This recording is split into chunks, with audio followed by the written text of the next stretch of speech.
נמצא תומת נוסף שיבצע ירי בכינון ישיר למטרת שטחת רכב כ-1,000 מטר, מסומנת בכחול. יכולת הכינון הישיר הינה בסיסית של כל צוות תומת בחיל התותחנים וייעודה תקיפה של מטרות בטווחים קצרים.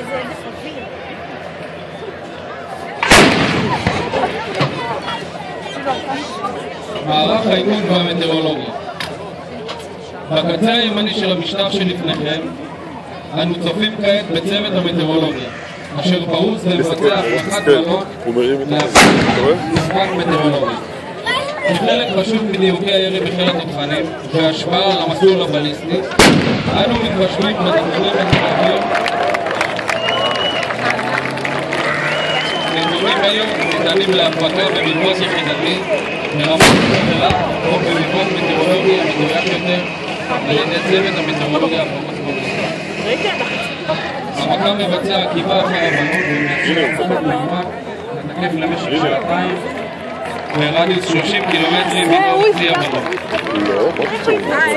מערך האיכון הנורית והרז. מערכות הנורית והרז פרוסות ברצועת עזה ובגבול הצפון כל ימות השנה ואחראיות על איכוני המרגמות אל עבר יישובי הדרום ומטחי הקטיושות בגבול הצפוני. בזכות ההתראות המדויקות והמהירות של המערכת המועברות לעורף ניצלו חייהם של אזרחים רבים. מקם הרז הוא מקם איכון ארטילרי הטוב בעולם, פרי פיתוח של התעשייה הישראלית. למקם יכולות איכון וטיפוח לטווחים של מעל 100 קילומטר, כלומר הרז מסוגל לצפות בשיפטה ירי ארטילרי המבוצע באשקלון. כמו הרז קיימת מערכת הנורית הממוקמת מימינכם. מערכת זו הינה מערכת אמריקאית ותיקה יותר בחיל התותחנים ובעלת יכולות דומות לאלו של מקם הרז לטווחים קצרים יותר. רוכב שמיים. אנו צופים כעת בחזית מימין לכם בצוות רוכב שמיים הנערך לשיגור מטוס. רוכב שמיים הינו כלי טיס זעיר ללא טייס המיועד לרמת הגדוד המתמרן. המערכת מאפשרת למפקד הגדוד תמונת מצב אמת על הנעשה מעבר לגבעה. לכלי הטייס יכולת הפעלה שקטה ולאורך זמן. את כלי הטייס ניתן לשגר באמצעות צוות של 2 לוחמים בפיקוד קצין בכל תא שטח וללא חנות מקדימות. צוות רוכב שמיים עובר מסלול של שנה ומופעל על ידי מפקד ברמת קצין שאחראי על נקודת הפריסה והקשר עם מפקד הכוח המסתייע.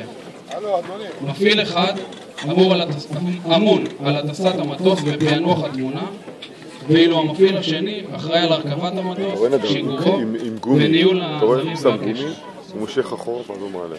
בחזית לכם ניתן לראות מטוס אשר מיד יעלה למשימה ונשלט על ידי צוות.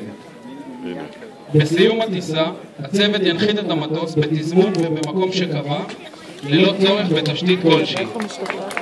בלחיצת כפתור מכבה המטוס מנוע ונוחת במקביל לקרקע על כרית אוויר שנפתחת בטחונו. כל מה שנותר לצוות לאסוף את המטוס, לבדוק שלמות, להחליף סוללה ולהעלותו לאוויר תוך דקות ספורות. מערך החמה.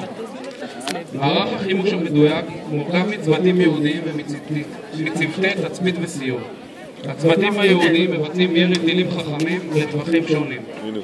בכל צוות משקיע 4 אנשי צוות.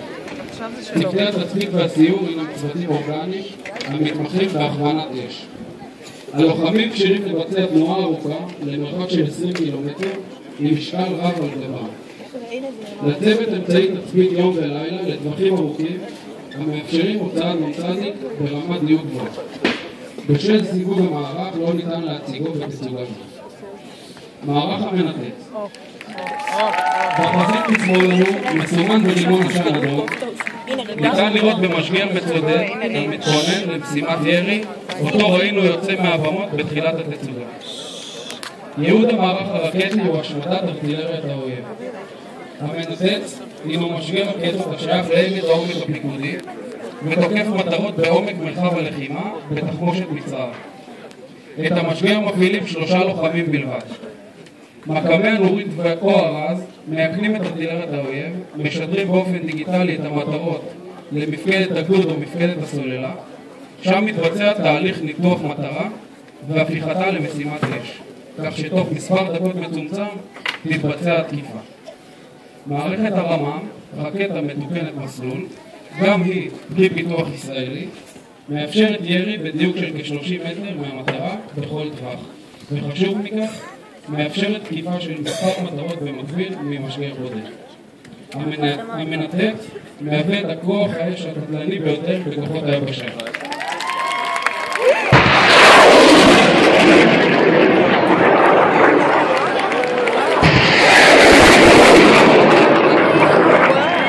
בעתיד הקרוב יתווספו למערך הרקטה יכולות נוספות, ובכללן נפצי נזק נוספים כדוגמת בנייה במבנים ובנותים. משפחות הלוחמים ולוחמי חיל התותחנים. בתצורה קצרה זו סקרנו לפניכם מעט מיכולות החיל במערכים השונים